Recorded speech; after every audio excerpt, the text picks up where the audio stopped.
Hello, welcome to Goodnight Flagstaff. I'm Beth Verstraete. I work at the city of Flagstaff and I really enjoy reading out loud, and so that's why I'm part of the Goodnight Flagstaff program. Thank you for tuning in to our community story time. You can find a new chapter from one of our favorite family-friendly books at 8 p.m.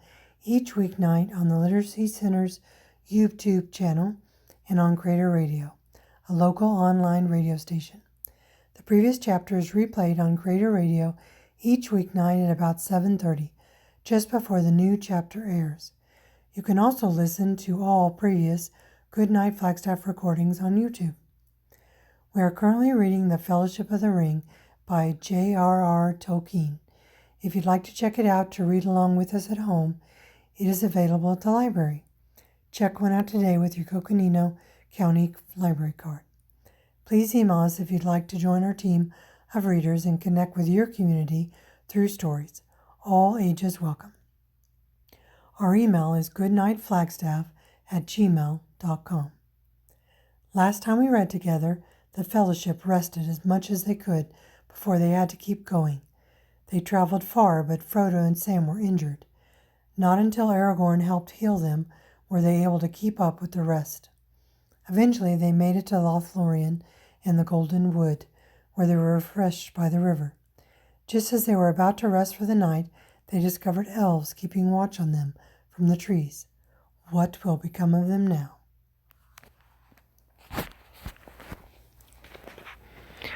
Out of the shadows, a ladder was set down.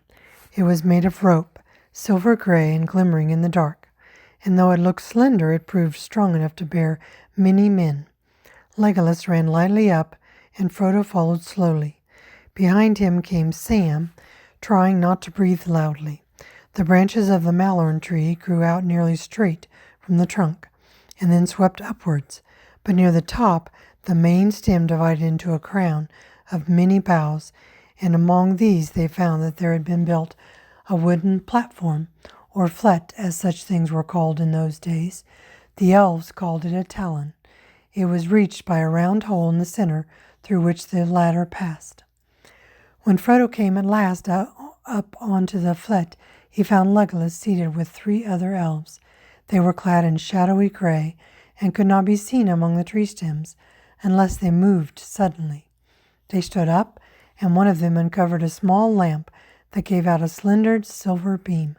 He held it up, looking at Frodo's face and Sam's. Then he shut off the light again and spoke words of welcome in his elven tongue. Frodo spoke haltingly in return. "Welcome," the elf then said again in the common language, speaking slowly. "We seldom use any tongue but our own, for we dwell now in the heart of the forest, and do not willingly have dealings with any other folk. Even our own kindred in the north are sundered from us, but there are some of us still who go abroad for the gathering of news and the watching of our enemies. And they speak the languages of other lands. I am one. Haldir is my name. My brothers, Rumil and Orpin, speak little of your tongue. But we have heard rumors of your coming, for the messengers of Elrond passed by Lorien on their way home up the Dimril stair. We had not heard of hobbits, of halflings, for many a long year, and did not know that any dwelt in Middle-earth. You do not look evil, and since you come with an elf of our kindred, we are willing to befriend you, as Elrond asked, though it is not our custom to lead strangers through our land. But you must stay here tonight. How many are you?" 8, said Legolas. "Maybe myself, 4 hobbits, and 2 men, one of whom, Aragorn, is an elf friend of the folk of Westernesse." The name of Aragorn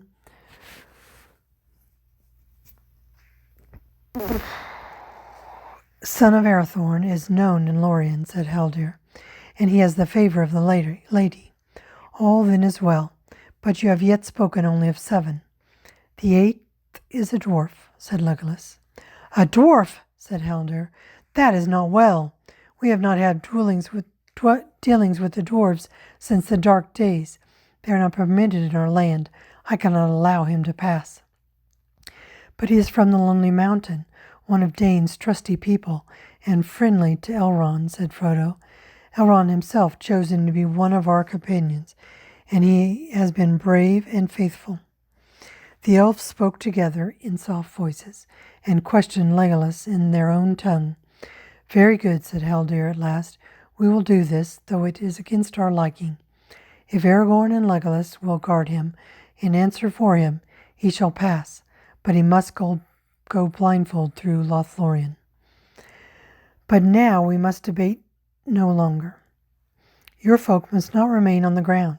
We have been keeping watch on the rivers ever since we saw a great troop of orcs going north toward Moria, along the skirts of the mountains, many days ago. Wolves are howling on the wood's borders. If you had indeed come from Moria, the peril cannot be far behind. Tomorrow early you must go on. The 4 hobbits shall climb up here and stay with us. We do not fear them. There is another talon in the next tree. There the others must take refuge. You, Legolas, must answer to us for them. Call us if anything is amiss, and have an eye on that dwarf. Legolas at once went down the ladder to take Haldir's message, and soon afterwards Merry and Pippin clambered on up to the high flit. They were out of breath and seemed rather scared. There, said Merry, panting. We have lugged up your blankets as well as our own. Strider has hidden all the rest of our baggage in a deep drift of leaves. You had no need of your burdens, said Haldir. It is cold in the treetops in winter, though the wind tonight is in the south. But we have food and drink to give you that will drive away the night chill, and we have skins and cloaks to spare. The hobbits accepted this second and far better supper very gladly. Then they wrapped themselves warmly, not only in the fur cloaks of the elves, but in their own blankets as well, and tried to go to sleep. But weary as they were, only Sam found that easy to do. Hobbits do not like heights, and do not sleep upstairs even when they have any stairs. The flat was not at all to their liking as a bedroom. It had no walls, not even a rail. Only on one side was there a light-plated screen, which could be moved and fixed in different places according to the wind. Pippin went on talking for a while. I hope if I do go to sleep in this bedloft that I shan't roll off, he said. Once I do get to sleep, said Sam, I shall go on sleeping, whether I roll off or not, and the less said, the sooner I'll drop off, if you take my meaning. Frodo lay for some time awake, and looked up at the stars glinting through the pale roof of quivering leaves. Sam was snoring at his side long before he himself closed his eyes. He could dimly see the gray forms of 2 elves sitting motionless with their arms about their knees, speaking in whispers. The other had gone down to take up his watch on one of the lower branches. At last, lulled by the wind in the boughs above and the sweet murmur of the falls of Nimrod Dell below, Frodo fell asleep with the song of Legolas running in his mind. Late in the night he awoke. The other hobbits were asleep. The elves were gone. The sickle moon was gleaming dimly among the leaves. The wind was still. A little way off he heard a harsh laugh and the tread of many feet on the ground below. There was a ring of metal. The sounds died slowly away and seemed to go southward on into the wood. A head appeared suddenly through the hole in the flit. Frodo sat up in alarm and saw that it was a gray-hooded elf. He looked towards the hobbits. What is it? Said Frodo. Shk, said the elf in a hissing whisper, and cast on to the flit in the rope ladder rolled up. Orcs, said Frodo. What are they doing? But the elf had gone. There were no more sounds. Even the leaves were silent, and the very falls seemed to be hushed. Frodo sat and shivered in his wraps. He was thankful that they had not been caught on the ground, but he felt that the trees offered little protection except concealment. Orcs were as keen as hounds on a scent, it was said, but they could also climb. He drew out its sting.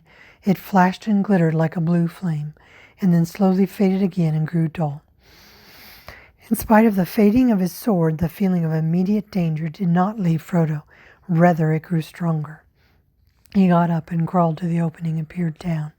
He was almost certain that he could hear stealthy movements at the tree's foot far below. Not elves, for the woodland folk were altogether noiseless in their movements.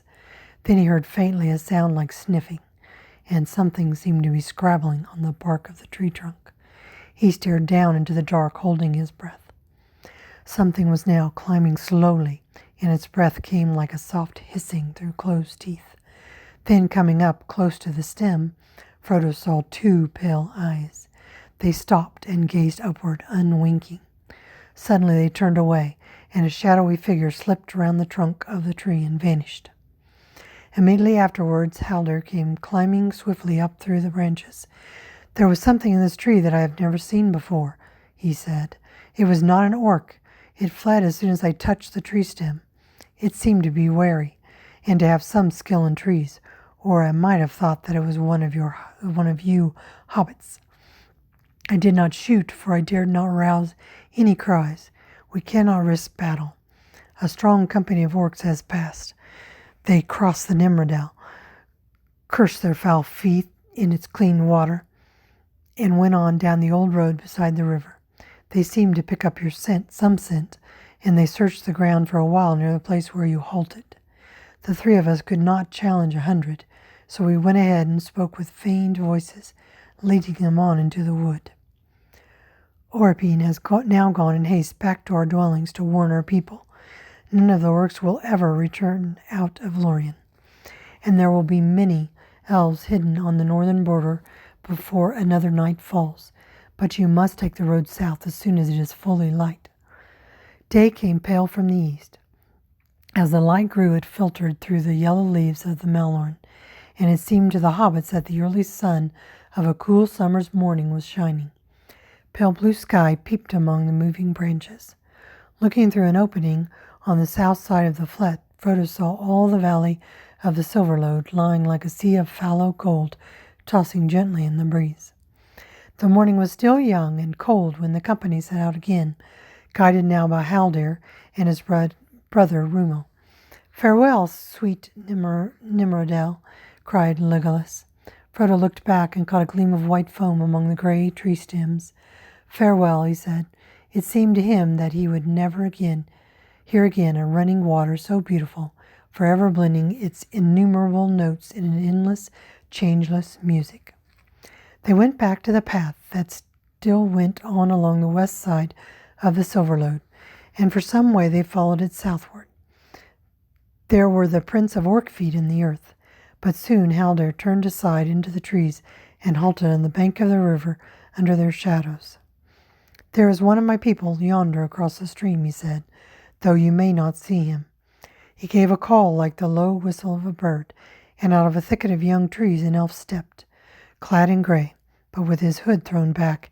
His hair glinted like gold in the morning sun. Haldir skillfully cast over the stream a coil of gray rope, and he caught it and bound the end about a tree near the bank.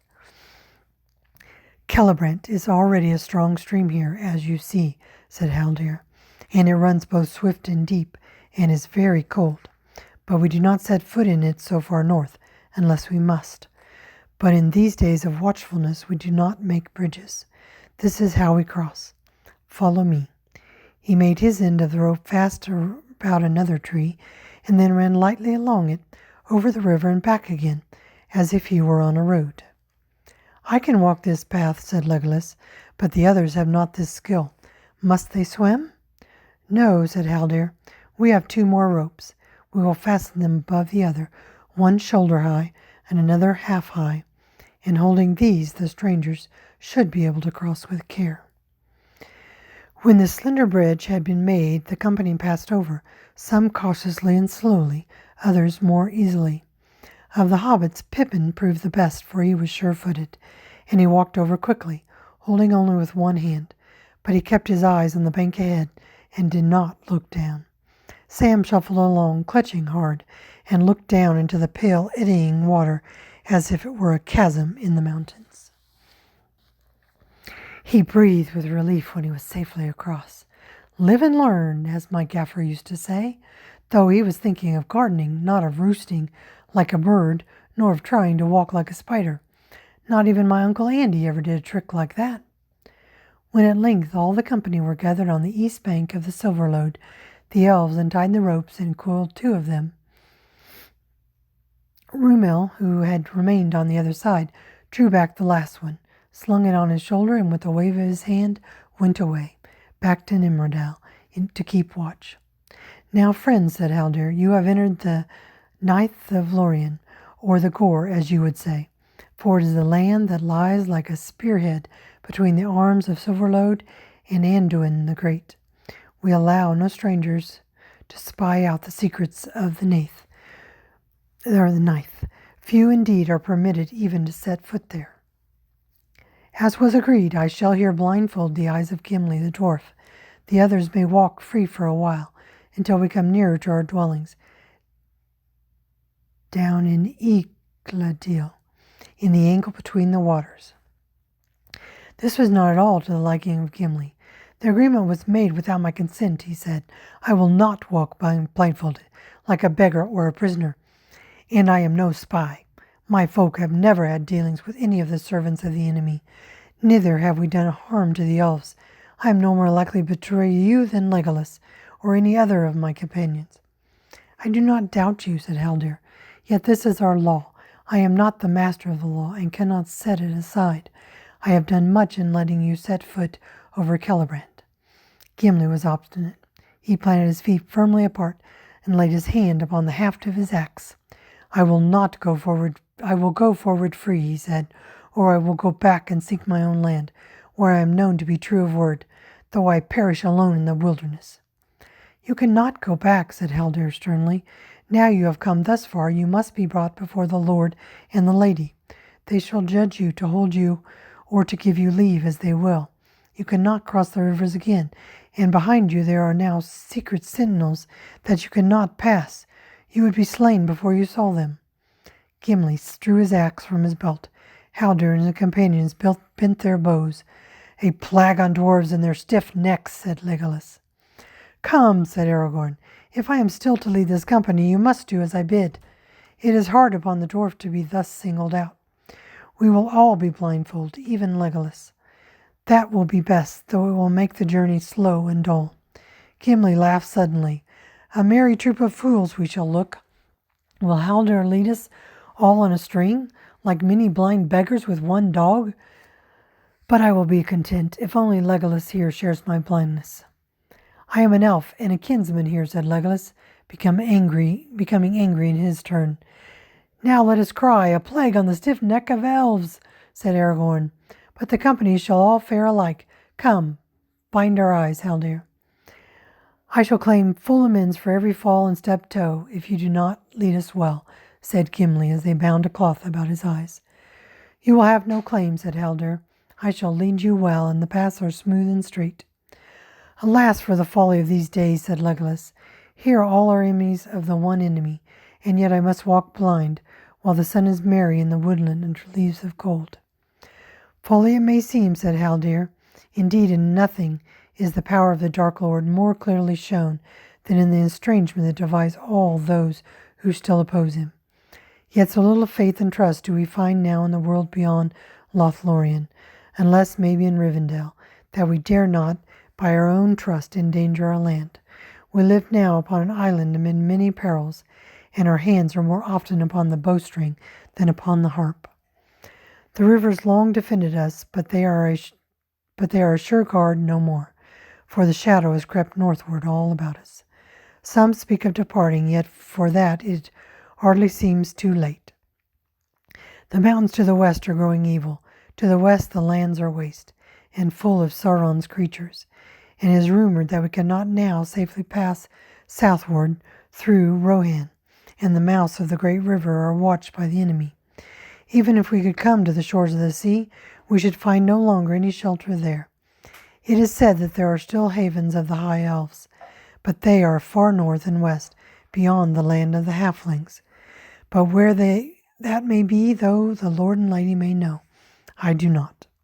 You ought at least to guess, since you have seen us," said Merry. "There are elf havens west of my land, the Shire, where hobbits live." "Happy folk are hobbits to dwell near the shores of the sea," said Haldir. It is long indeed since any of my folk have looked on it, yet still we will remember it in song. Tell me of these havens as we walk." "I cannot," said Mary. "I have never seen them. I have never been out of my own land before, and if I had known what the world outside was like, I don't think I should have had the heart to leave it." "Not even to see fair Lothlorien?" said Haldir. "The world is indeed full of peril, and in it there are many dark places, but still there is much that is fair. And though in all lands love is now mingled with grief, it grows perhaps the greater.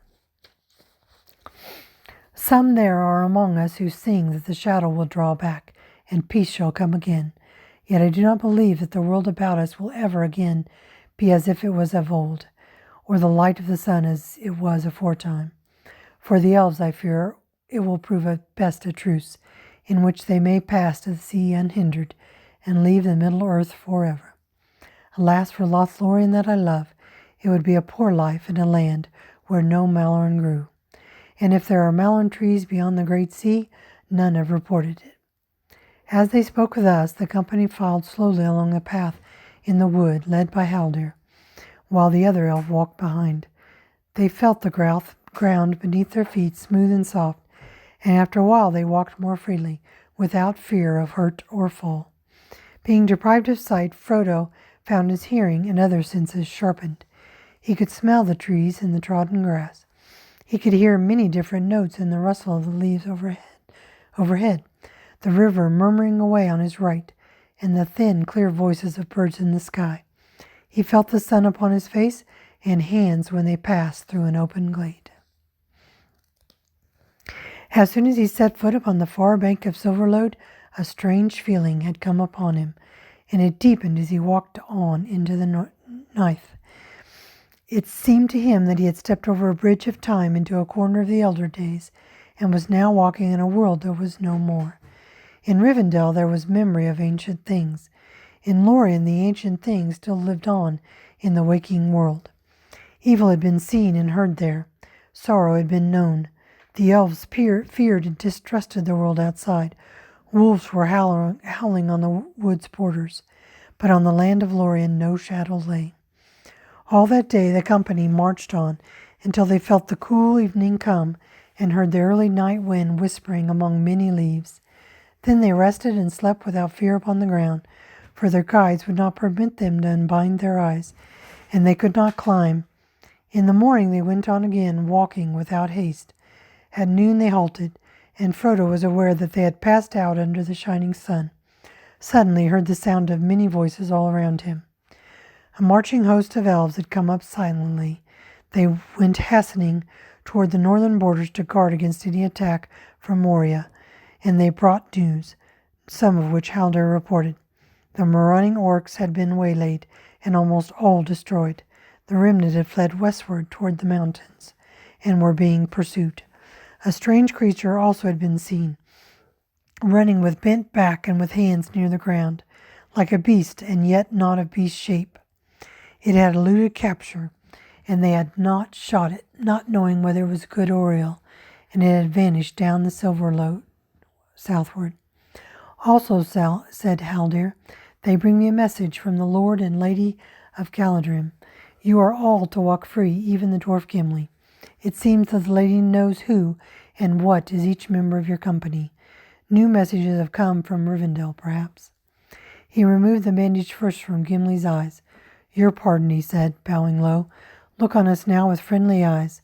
Look and be glad, for you are the first dwarf to behold the trees of the Nith of Lorien since Durin's day." When his eyes were in turn uncovered, Frodo looked up and caught his breath. They were standing in an open space. To the left stood a great mound, covered with a sward of grass as green as springtime in the elder days. Upon it, as a double crown, grew 2 circles of trees. The outer had bark of snowy white and were leafless, but beautiful in their shapely nakedness. The inner were malloran trees of great height, still arrayed in pale gold. High amid the branches of a towering tree that stood on the center of all, there gleamed a white flet. At the feet of the trees and all about the green hillside the grass was studded with small golden flowers shaped like stars. Among them, nodding on slender stalks, were other flowers, white and palest green. They glimmered as a mist amid the rich hue of the grass. Over all the sky was blue, and the sun of afternoon glowed upon the hill and cast long green shadows beneath the trees. "Behold, you are come to Ciaran Amroth," said Haldir, "for this is the heart of the ancient realm as it was long ago. And here is the mound of Amroth, where in happier days his high house was built. Here ever bloomed the winter flowers in the unfading grass, the yellow Eleanor and the pale Nymphadil. Here we all will stay a while, and come to the city of Caladrim at dusk." The others cast themselves down upon the fragrant grass, but Frodo stood a while, still lost in wonder. It seemed to him that he had stepped through a high window that looked on a vanished world. A light was upon it, for their witch's language had no name. All that he saw was shapely, but the shapes seemed at once clear-cut, as if they had been first conceived and drawn at the uncovering of his eyes, and ancient as if they had endured forever.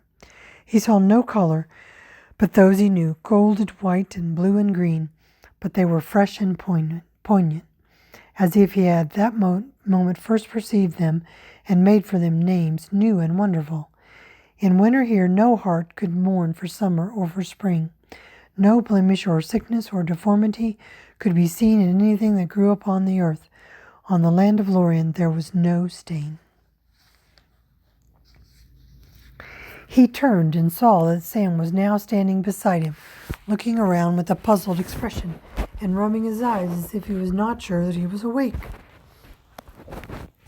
"It's sunlight and bright day, right enough," he said. "I thought that elves were all for moon and stars, but this is more elvish than anything I ever heard tell of.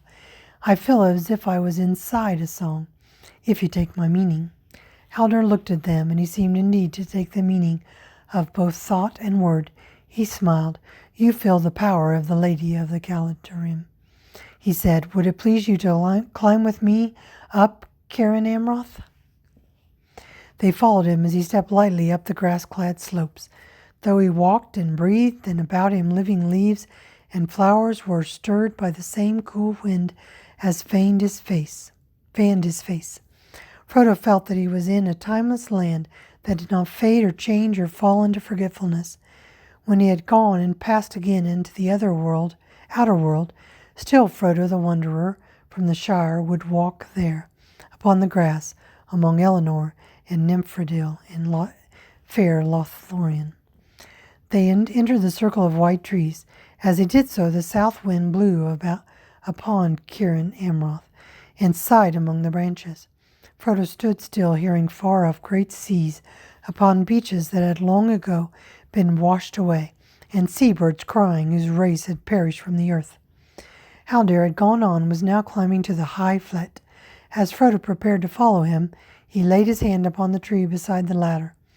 Never before had he been so suddenly and so keenly aware of the feel and texture of a tree's skin, and of the life within it. He felt a delight in wood and the touch of it, neither as forester nor as carpenter. It was the delight of the living tree itself. As he stepped out at last upon the lofty platform, Haldir took his hand and turned him toward the south. "Look this way first," he said. Frodo looked and saw, still at some distance, a hill of many mighty trees, or a city of green towers. Which it was he could not tell. Out of it seemed to him that the power and light came that held all the land in sway. He longed suddenly to fly like a bird to rest in the green city. Then he looked eastward and saw all the land of Lorien running down to the pale gleam of Anduin, the great river. He lifted his eyes across the river, and all the light went out, and he was back again in the world he knew. Beyond the river and the land appeared flat and empty, formless and vague, until far away it rose again like a wall, dark and drear. The sun that lay on Lothlorien had no power to enlighten the shadow of that distant height. "There lies the fastness of southern Mirkwood," said Haldir. "It is cloud in a forest of dark fir, where the trees strive one against another, and their branches rot and wither. In the mist upon a stony height stands Dol Guldur, where long the hidden enemy has had his dwelling. We fear that now it is inhabited again, and with power sevenfold. A black cloud lies often over it of late. In this high place you may see the two powers that are opposed one to another, and ever they strive now in thought. But whereas the light perceives the very heart of the darkness, its own secret has not been discovered, not yet. He turned and climbed swiftly down, and they followed him. At the hill's foot, Frodo found Aragorn, standing still and silent as a tree, but in his hand was a small golden bloom of Elenor, and a light was in his eyes. He was wrapped in some faint, fair memory, and as Frodo looked at him, he knew that he beheld things as they once had been in this same place. For the grim years were removed from the face of Aragorn, and he seemed clothed in white, a young lord, tall and fair. And he spoke words in the Elvish tongue to one whom Frodo could not hear. Arwen Vanimilda Nemarai, he said, and then he drew a breath, and returning out of his thought, he looked at Frodo and smiled. Here is the heart of Elvendin on earth, he said, and here my heart dwells ever, unless there be a light beyond the dark roads that we still must tread, you and I. Come with me. And taking Frodo's hand in his, he left the hill of Cairn Emroth and came there never again as living man. Thank you for tuning in. Join us next time for our special Thanksgiving group reading of Chapter 7 in Book 2 of the Fellowship of the Ring. Good night, Flagstaff.